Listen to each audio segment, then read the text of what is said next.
Jedi. The Jedi are a little like Snake Plissken. Everyone's heard they were dead, and yet they take a licking and keep on ticking. After the 2019 Fallen Order smash hit landed and surprised many, Respawn are back with Survivor, this time crash landing on current generation consoles and PC only. Is the Force as strong with this one?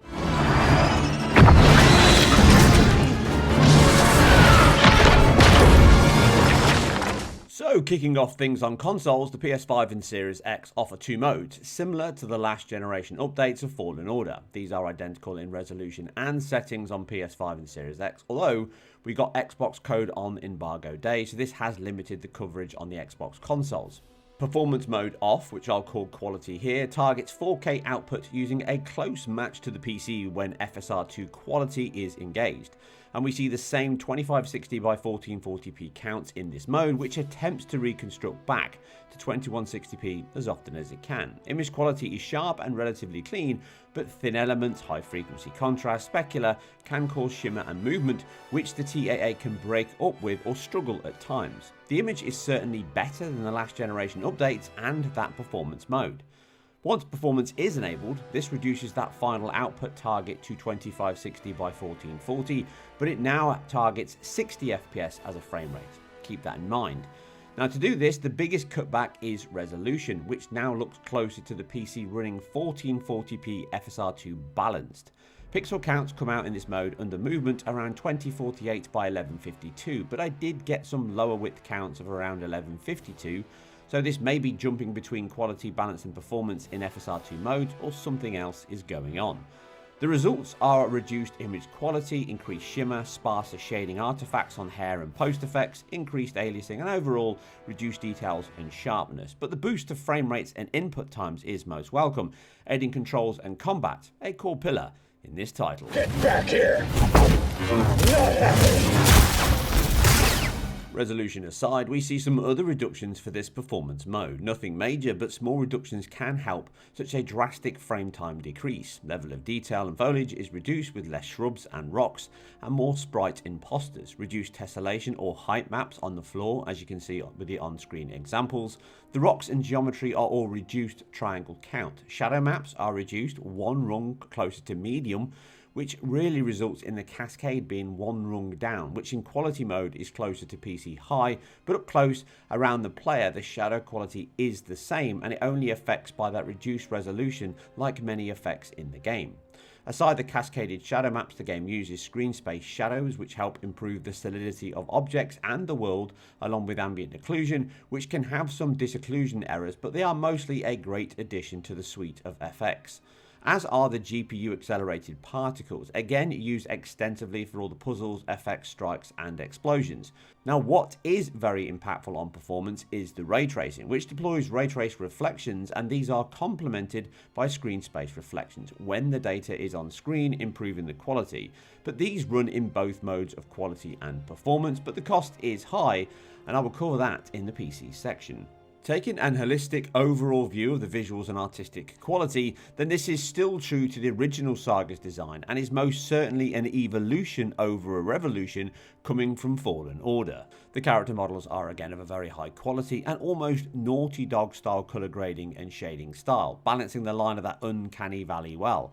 Animation is mostly of the old school keyframe variety in many areas, but motion capture and performance capture is also used, often in those real-time cinematics. Throughout play, the game mixes these up and into gameplay seamlessly.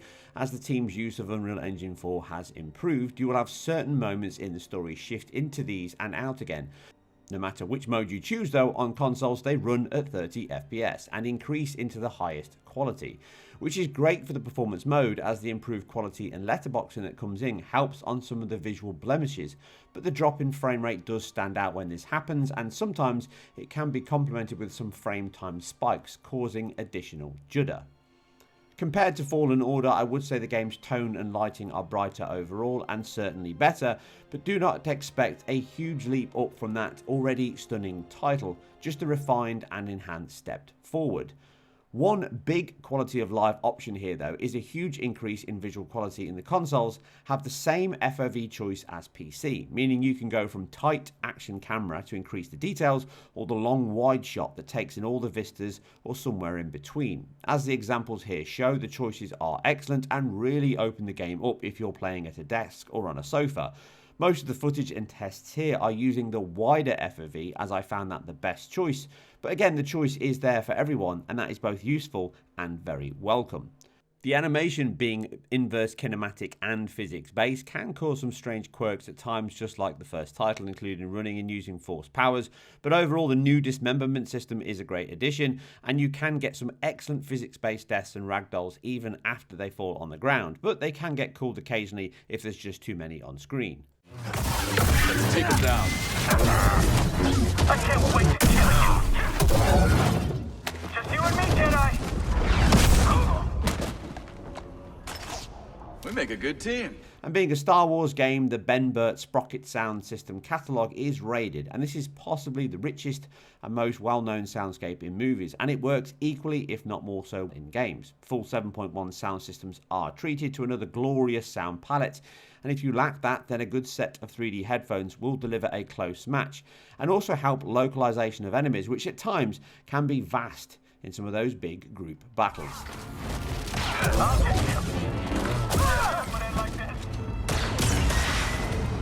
Moving to the Series S, and unsurprisingly it only has a single mode, and it comes with no ray trace reflections. The benefit here, in the lack of the BVH required, does lop some 30GB off the install size compared to the Series X. Other reductions come with lower quality or less effects and resolution. Now topping out at 1600 by 900, again it seems no DRS is active but limited time to test here. In comparison to the Series X with cutscenes running at 30 FPS, and effectively they're at the quality mode, the Series S does have reduced light sources and shadows and ambient occlusion, which can be seen here. Now I'm not convinced some of these are not bugs, as the light bounce is missing at the start of the Series S, but it later appears when it should not, as the ship descends below.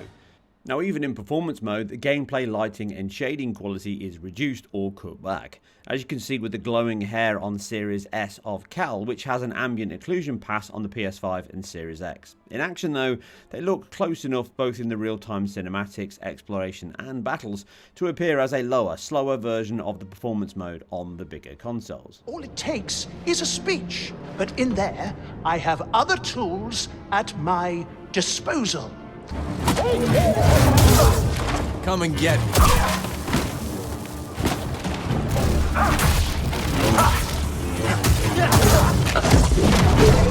Now moving into the PC, and then as the game kicks off a short shader compilation when booted is required.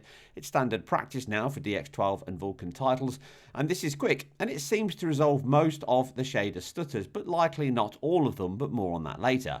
Jumping into the main menu, we have a good but not vast selection of options to tinker with main settings covering textures, very important, resolution, post effects, LOD, foliage, and geometry effectively, and shadows, with the last two biggest being field of view, which matches the consoles, including the Series S, and ray tracing, which is a simple on-off toggle. Be aware though, when you do set this in the menu, it will pause for a few seconds as it loads and builds the required allocation of objects that sit within that bounding volume for reflections.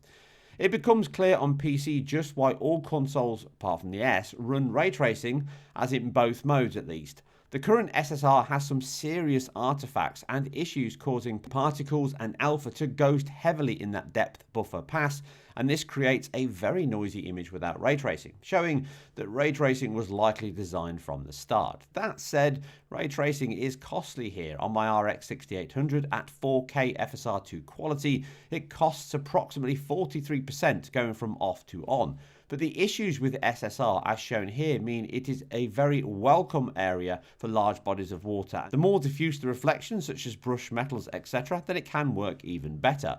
But I believe this will be an area that the team will patch later. Now compared to consoles, then PS5 sits around epic for LOD and foliage, textures and possibly most post-processing. Shadows are closest to high, and all the other options, including ray tracing, scale with resolution and are either high or epic. The LOD on consoles does have a specific tweak though in that performance mode where it drops shadows to medium and LOD is reduced, and geometry with floor tessellation, but foliage seems to have a mix of high and epic that uses more sprite billboards rather than geometry to balance it. I could not match this particular setting on PC, but assume high or epic and then the relevant resolutions for each as discussed.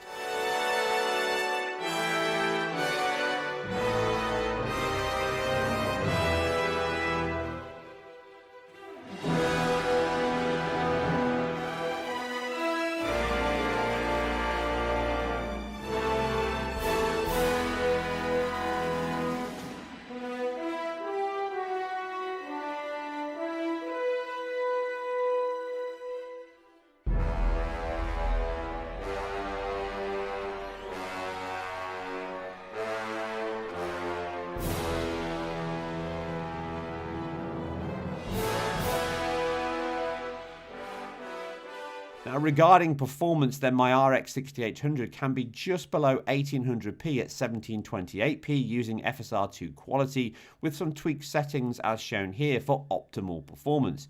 It will keep you at or close to 60 FPS when GPU bound, and the game is often at or below 60 FPS even on this machine. Now, like many titles that we're covering here on our performance reviews, this game is very high on GPU VRAM demands and system RAM demands, which again is an issue in terms of some of the patching needs to reduce the footprints, but overall expect this to be a high demand, as I keep saying, throughout this generation moving forward. That means if you have an 8GB card, you are likely going to be tied to 1080p with no ray tracing, and that still doesn't mean you're not going to have issues. This card with 16GB has more than enough to run at 4K if it had the GPU performance, but even then it can get close to its 16GB limit. And over this, it will then eat into around 10 to 12 gigabytes of system RAM. And unlike the consoles with a unified memory pool, so everything just goes from the SSD to that and then is fed to CPU and GPU as needed, here the PC constantly has to juggle between system RAM and VRAM, and everything runs through the two, which slows everything down. That's why you have such big heaps used on PC over consoles. Over and above VRAM and system RAM being a high demand, the next one is CPU. Well, data bound or CPU.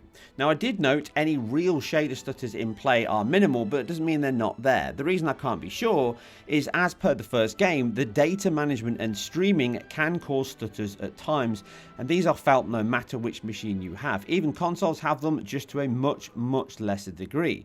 Running through the world, hitting sector points will cause these frame spikes, and on PC these can be as bad as 800 milliseconds with huge chunks of world geometry, textures and enemies all being instantiated into RAM.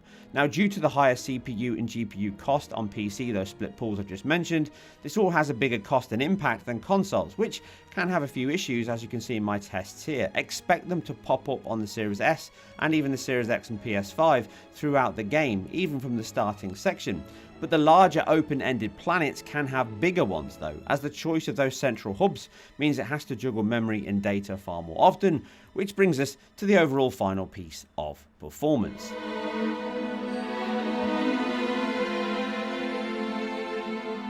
So like many titles, your hardware will flip-flop between being rendering bound, i.e. GPU, and then data or utilization bound, which is often just lumped as CPU. With Survivor here, the extremes can be very extreme, and thus we have a game that is polar opposite at times between CPU bound, where it can be around 60 FPS or just above on my RX 5600X. In the opening section at least, it's often sub 60 FPS, and it requires a much faster CPU than I've got here. Using a run on the PlayStation 5, which has on paper a weaker CPU. All the tests you're seeing here are with the latest patches applied, unless noted, so this is the day one patch. It still manages to stay closer to 60 FPS in its performance mode, but itself is still CPU bound most often in this mode in this section. See here as I run the section on my PC at 1440p FSR2 balanced mixed settings.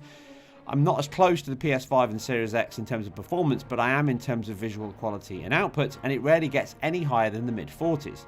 So at this point, you're better off just ramping up resolution and effects on this GPU, and you'll get similar, slightly lower performance, but the GPU is now the limiting factor as it's being fully utilized, whereas before the CPU was the bottleneck.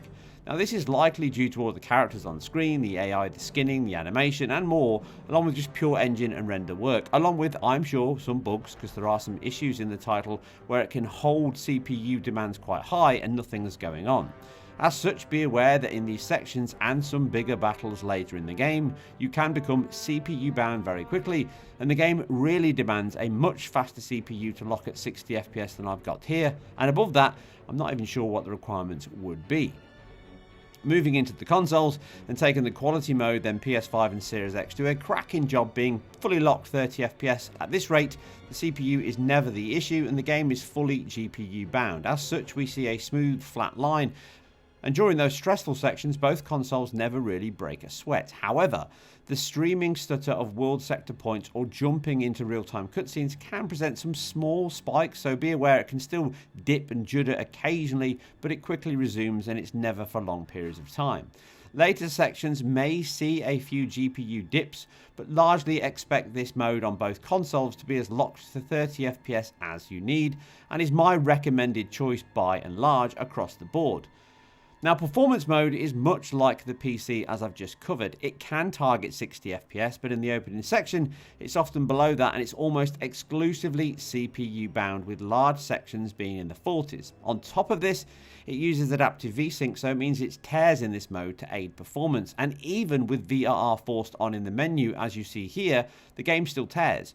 So as a first point, it's required that the team can add VRR into the game so that those with the VR screen can benefit from a smoother performance and no tearing. But as of this review code and that day one patch, that is not an option, which leaves PS5 players with a game that can run around the low 50s with tearing. The Series X is the same story, except slightly worse. The same visual settings and resolution, as noted, sees the CPU impact to the tune of around 18% worse on average than the PlayStation 5, bringing it closer to my RX 5600X as the bottleneck here in the performance mode. In reality, it feels and plays very similar, but now the expectation is for slightly more tearing and frame drops with a mid-40s average throughout play. In this opening section, for example, the Series X hits a high of 55 FPS versus the PS5 60, but quieter sections can still hit 60 FPS on the Series X in this mode, but on both consoles it's better than the previous title's PS4 Pro and Xbox One X performance mode, but only just. Am I the only one who's gonna fight? Stop running! Title snap!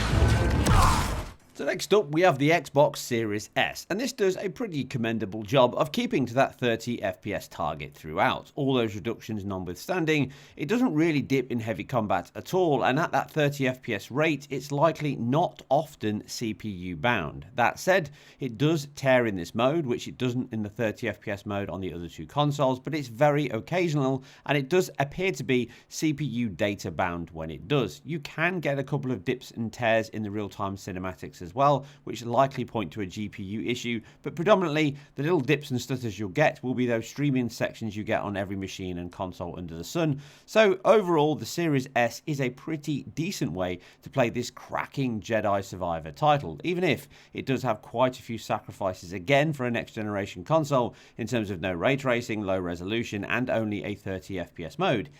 It's still a lot of fun. I just bet the twins of the Senator had you in there stuffed and mounted. Hey, I want a cut of that. Hey, Kat, if you die, I get the mantis, right? Ultimately, we have another cracking title on our hands in Jedi Survivor, but there are some caveats to how good that actually is and where and what you can play this on. From a purely performance perspective, then the Series X and the PlayStation 5 offer the most consistent version, even including pretty high-end PC at the moment. With that said though, it still has some painful issues. Resolution is reasonably low, performance can suffer even with streaming and stuttering on the PS5 and the Series X in open sections and even in close combat, and it has tearing quite often with no VRR to rescue the day here. So there are some quick fixes the team could do to get the Series X and PlayStation 5 running much better in this mode. VRR would likely fix it for those that have the screen, but fundamentally they need to get a better version running for performance, and that might mean going the mid-ground to a 40 FPS option for those with a 120Hz screen. As it stands, I recommend the 30 FPS mode on all three consoles, with the fact that that's the only choice you've got on the Series S, but that said, it's still a pretty decent version, cutbacks notwithstanding. The PC is an entirely different matter. It has had patches already. 100 gigabytes nearly in this day one patch has fixed some of the CPU and GPU demands, but they are small increases in terms of the overall performance. What we see is consistency rather than any significant leap, which means taking the same test as before to this, I'm seeing around an 8% improvement on average, but overall it's the same highs and lows as it was before. So still expect a largely CPU bound title on even pretty high-end CPUs, and a title that can balance quite heavily on the GPU once you go above 1440p. There are areas for optimization across every platform, but PC certainly needs the most. Some of that is around those split pools of RAM and the additional overhead on CPU and GPU that demands, as covered already, but ultimately it's the one that requires the most work due to those long hangs and stutters, with 800 milliseconds being the worst that I saw, which just feels terrible to play no matter what the frame rate is.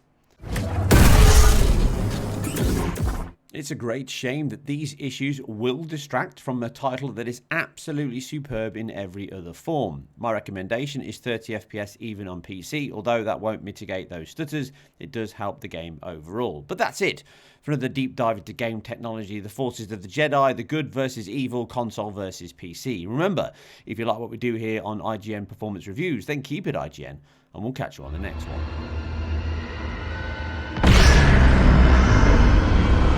Hell, where you going? Get back here, Cal!